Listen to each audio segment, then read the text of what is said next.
Welcome to this review of the newest wireless dashboard HUD cluster for Tesla Model Y and Model 3 Performance, available now on Aliexpress.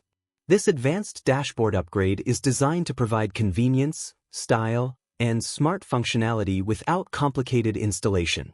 The unique wireless design means there is no need to open the decoration board. You can place the instrument anywhere in the car for maximum flexibility. Two holder options are available: a standard plastic holder and an optional magnetic holder that supports 15-watt wireless fast charging and doubles as a mobile phone holder.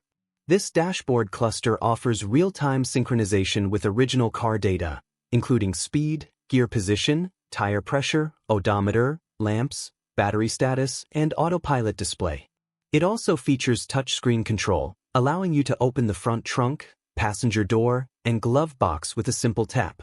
The system supports wireless CarPlay and Android Auto, giving you easy access to navigation, music, and calls without any cables.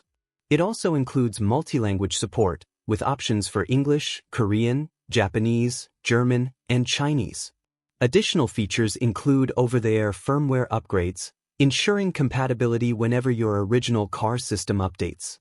Satonic provides detailed installation videos and full technical support, and even offers OEM and ODM customization options, such as startup logos and user interface personalization. With its sleek design, advanced functionality, and effortless installation, this wireless dashboard HUD cluster is the perfect choice for Tesla owners who want a modern, connected driving experience. Check the link in the description for more details, installation guides, and current pricing. Please like this video, leave a comment, and subscribe for more Tesla tech reviews.